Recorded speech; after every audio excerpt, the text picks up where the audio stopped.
Hey everyone, and welcome back to the Deep Dive.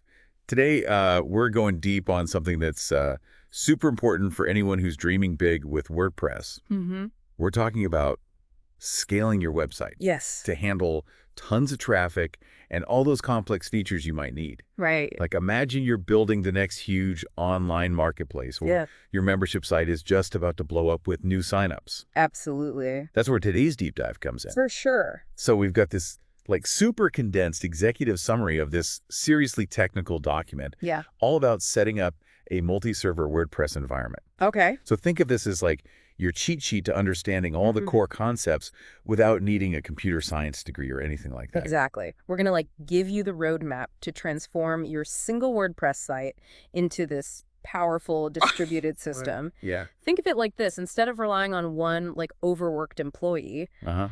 you're building a whole team of specialists, each handling a specific task. Okay, I love that analogy. Yeah.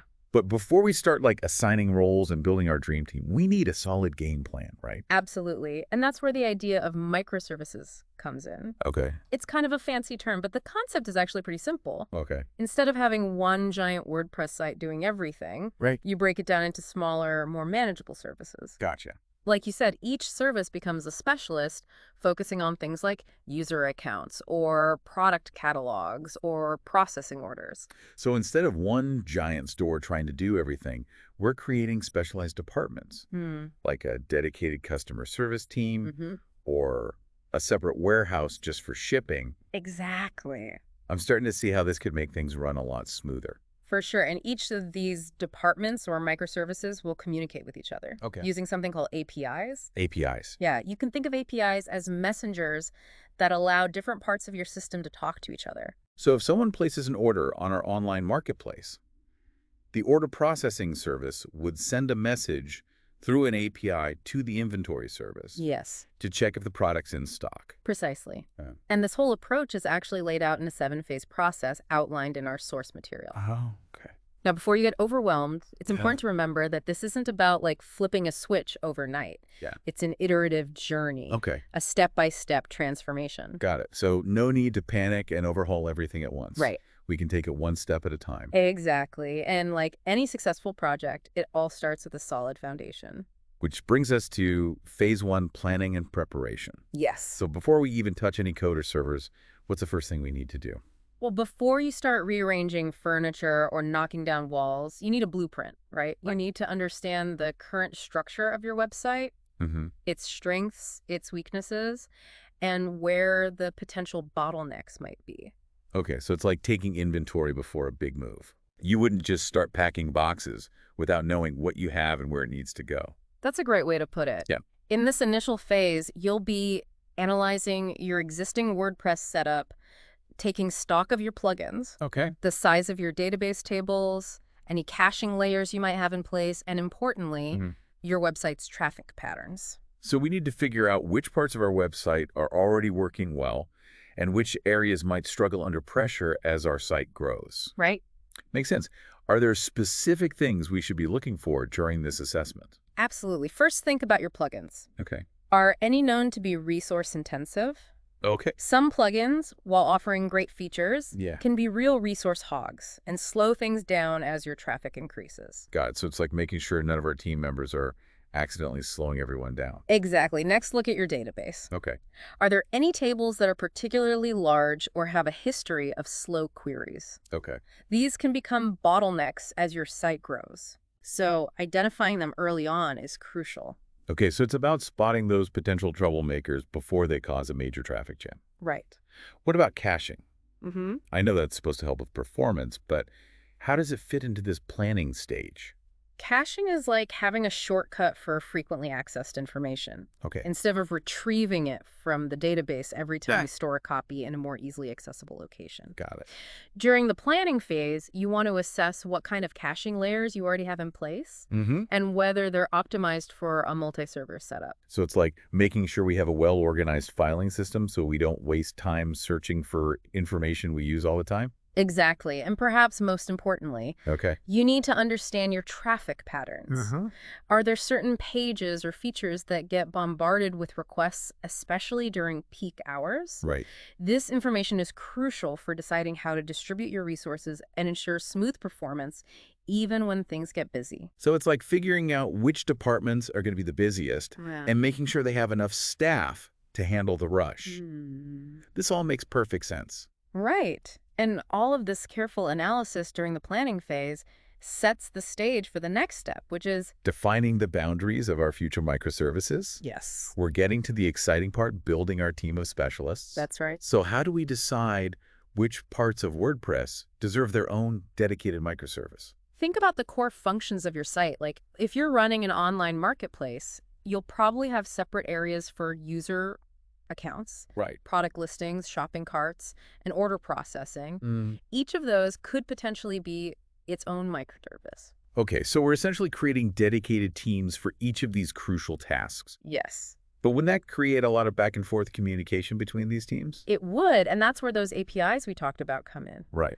Remember, APIs are like messengers that allow different services to talk to each other. So when a customer adds a product to their cart, the shopping cart service would use an API to communicate with the product catalog service Exactly. to retrieve information about the product. Precisely, and this communication needs to be secure and reliable. Right. We wouldn't want any unauthorized access or messages getting lost in transit, right? Definitely not.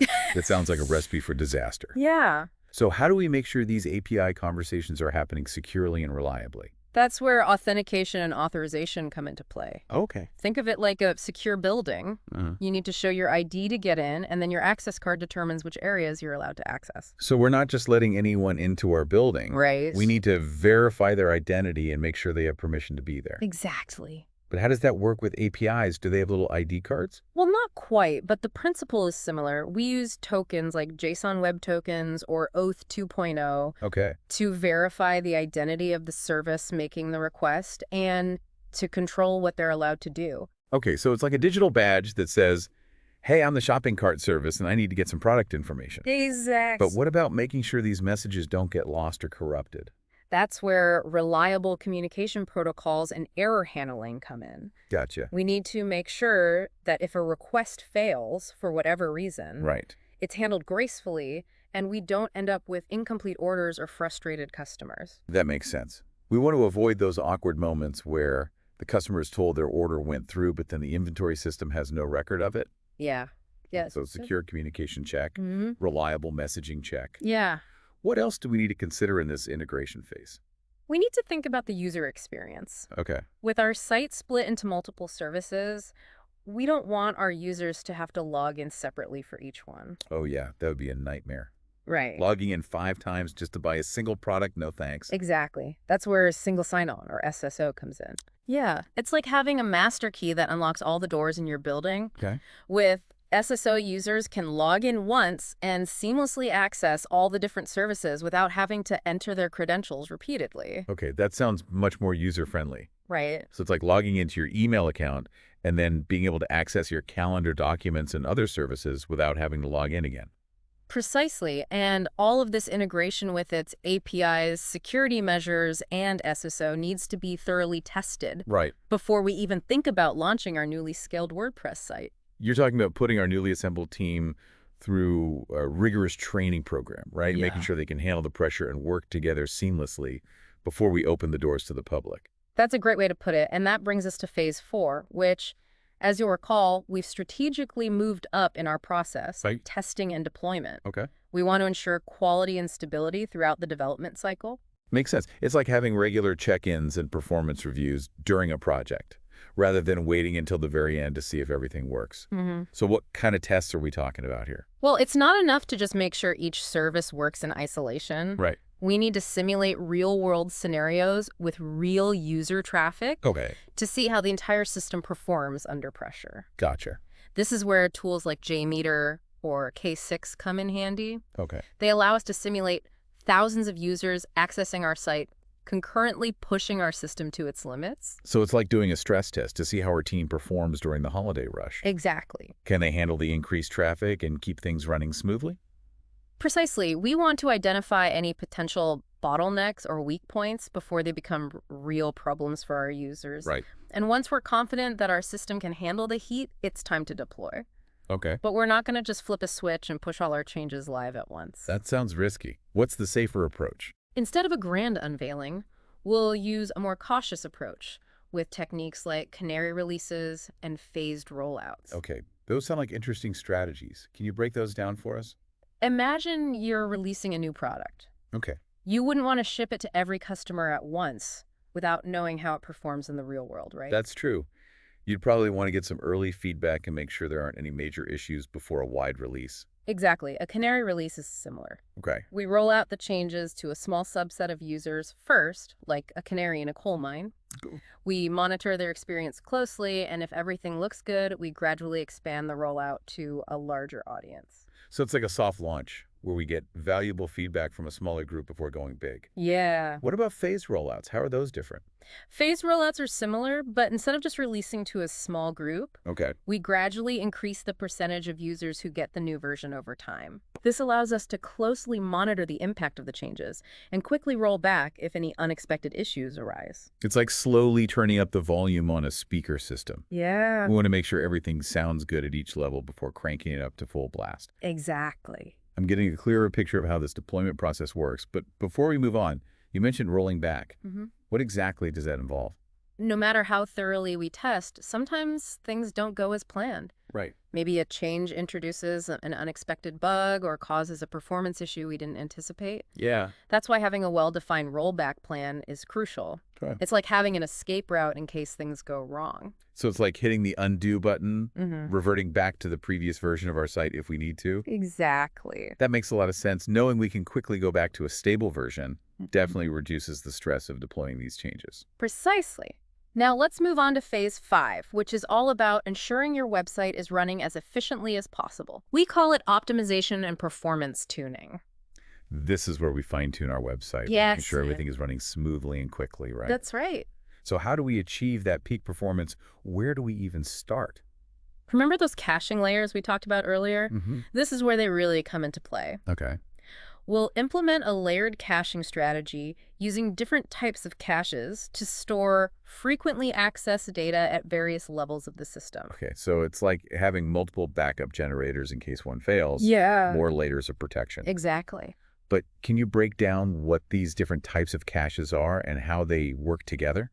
Think of it like having a system for storing information in different locations based on how frequently you need to access it. Okay. We can start with browser caching, Okay. which essentially tells your visitors' web browser to store certain files locally so they Right. don't have to be downloaded every single time they visit your site. So it's like saving a document to your desktop instead of downloading it from the cloud every time you need it. Yeah. That makes sense. What else? Then there's page caching, Okay. which stores complete HTML pages of your site in a quickly accessible location. Right. This way, when a user requests a page, Yeah. it can be served almost instantly without WordPress having to generate the page from scratch each time. That's clever. So it's like having a pre-printed copy of a frequently requested document instead of having to print it out every time someone needs it. What about object caching? You mentioned that earlier. How does that fit in? Object caching is like a turbocharged filing system for frequently used data, Okay. like database queries or pieces of content. Right. Instead of retrieving this data from the database every time, which can be slow, Yeah. we store it in a super fast memory cache. So it's like having a dedicated express lane for VIP data, bypassing the regular traffic. Right. I'm seeing how these different layers work together to make things super efficient. Yes. But what about the database itself? Can we optimize that as well? Absolutely. Databases are like the heart of your WordPress site, and keeping them running smoothly is crucial. Okay. We can start by analyzing slow queries, Right. which are like finding those traffic jams in your database that are slowing things down. Okay. We can then optimize these queries or add indexes, which are like creating shortcuts for the database to find information quickly. So it's like optimizing the routes our delivery trucks take, Yeah, making sure they're not getting stuck in traffic or taking unnecessary detours. exactly. And for really massive amounts of data, we can even use techniques like sharding, which Yeah. is like splitting a giant warehouse into smaller, more manageable ones. That's a great analogy. Cool. And to speed up content delivery for users around the world, we can leverage content delivery networks Or CDNs. CDN. Yeah, they're like having multiple warehouses strategically located across the globe. Okay. So products can be shipped from the closest location to the customer. That makes a lot of sense. Oh, So no matter where our users are, they get the content delivered quickly and efficiently. exactly. We've covered caching databases and CDNs. Mm-hmm. What's next on our optimization checklist? We need to talk about security. Oh, sure. With all these different services communicating with each other, Right. security becomes even more important. Right. We've built this amazing interconnected system, but we need to make sure it's Fort Knox, not a leaky boat. Exactly. And that brings us to phase 6, security and backup. Okay. This is where we really double down on protecting our system. So what are the key things we need to focus on to make sure our system is secure? First and foremost, we need to harden our servers. Okay. This involves disabling any unnecessary services, closing unused ports, and enforcing strong password policies. Think of it like locking all the doors and windows of your house and installing an alarm system. Got it. Basic security measures, but essential for keeping the bad guys out. What else? Next, we need to make sure our APIs are secure. We've talked about authentication and authorization, Right. but we also need to protect against things like malicious code injection or denial of service attacks. It's like having a security checkpoint for anyone trying to enter our system through the API. So we're not just checking IDs, we're also scanning for weapons and contraband. Precisely. And let's not forget about backups. Right. No matter how secure our system is, Yeah. things can still go wrong. Hardware failures, software bugs, even natural disasters. Right. It's like having an insurance policy for our website. Yeah. But what makes a good backup strategy in this multi-server environment? We need to make sure our backups are regular, automated, Right. and stored off-site. Right. Ideally, we want to be able to restore our entire system to a specific point in time, Okay. so we can recover quickly and minimize any data loss. Okay, so it's like having a time machine for our website. Mm-hmm. We can rewind to a point before disaster struck that's reassuring. Exactly. So we've optimized our system for performance and security. And we have a solid backup strategy in place. What's left on our scaling journey? Well, the journey never truly ends. Okay. Once your multi-server WordPress setup is live, you're not just done. Right. Ongoing maintenance and continuous scaling are crucial. So it's like owning a car. You don't just buy it and then never think about it again. Right. You need to change the oil, check the tire pressure, and get regular tune-ups to keep it running smoothly. Exactly. And just like with a car, there's certain things you need to do regularly to keep your multi-server WordPress setup in tip-top shape. Okay. This brings us to our final phase, phase 7, maintenance and scaling. Okay, so what does a good maintenance routine look like in this context? It all starts with monitoring. Okay. We need to keep a close eye on the performance of our system, Right. identifying any potential issues before they become major problems. Mm-hmm. Tools like Application Performance Monitoring, or APM, can provide real-time insights into how our applications are performing, Okay. alerting us to any bottlenecks or errors. So it's like having a dashboard with all the vital signs of our Yes, website, yeah. letting us know if anything is out of whack. Exactly. We also need to analyze our logs, Okay. which are like the records of everything that's happening in our system. Right. This can help us identify patterns, troubleshoot issues, Hmm. and even anticipate future problems. So it's like having a detective on our team, Mm-hmm. analyzing the evidence Mm-hmm. and helping us solve mysteries. But what about scaling? Right. How do we make sure our system can keep up with our growing needs? That's where the beauty of cloud computing comes in. Okay. Platforms like AWS or Google Cloud offer auto-scaling features Like- that allow us to add or remove server resources dynamically based on demand. It's like having a flexible workforce that can expand or contract depending on how much work there is to do. That's a great way to put it. We can set thresholds for various metrics like CPU usage or the number of requests our servers are handling. Right. If those thresholds are exceeded, the platform automatically provisions additional server instances to handle the increased load. And when the load decreases, those instances are scaled back down, Right. optimizing our resource utilization and saving us money. That's incredibly efficient. It's like having a self-adjusting thermostat that automatically regulates the temperature based on the weather conditions. Precisely. And finally, we can't forget about staying up to date. Right. We need to regularly update our WordPress core, our plugins, our server software, and even our security protocols to keep our systems safe and running smoothly. So it's like getting regular software updates for our phones or computers. Yeah, Those updates often include important security patches and performance improvements. exactly. And just like with personal devices, keeping your WordPress site updated is crucial for its long-term health and security. Absolutely. Wow, we've covered a lot of ground today. We have. From planning and server setup to service integration testing, optimization, security, and ongoing maintenance, it's been an incredibly comprehensive deep dive into multi-server WordPress scaling. It's been quite the journey. It has. But before we wrap up, let's quickly recap some of the key takeaways. Absolutely. What are the most important things our listeners should remember from this deep dive? First and foremost, remember that scaling your WordPress site to a multi-server architecture is not a one-time event. It's an ongoing process. Right. It requires careful planning, thoughtful execution, and continuous adaptation. So it's like training for a marathon, not a Yeah. sprint. It's about building a sustainable system that can evolve and grow with your needs. What else? Security is absolutely paramount at every stage of the scaling process. Okay. Implement strong authentication and authorization mechanisms, secure your APIs, and establish a robust backup strategy and stay vigilant. Right. The security landscape is constantly changing, so it's crucial to stay informed about the latest threats and best practices. So true. It's like installing a security system and then actually remembering to arm it. Mm-hmm. What other essential tips should our listeners take away from this deep dive? Don't underestimate the importance of performance optimization. Okay. Leverage caching layers, fine-tune your databases, Right. and use CDNs to deliver content quickly and efficiently to users around the world. Mm-hmm. Remember, every millisecond counts when it comes to user experience. So true, a slow website is a surefire way to lose visitors and potential customers. It's all about creating that smooth, seamless experience that keeps people coming back for more. Exactly. And finally, remember that scaling is a journey, not a destination. I love that. Continuously monitor your system, perform regular maintenance, and always be on the lookout for ways to optimize and improve. It's about embracing the ongoing process of growth and improvement, always striving to make your website the best it can be. Well, there you have it, folks. Yeah. A deep dive into the world of multi-server WordPress scaling. It's been a whirlwind of information, but I hope you've come away with a solid understanding of the key concepts and a newfound confidence to tackle your own scaling challenges. It's been a pleasure sharing this knowledge with you. Remember, knowledge is power, and understanding these concepts will empower you to make informed decisions about scaling your WordPress website.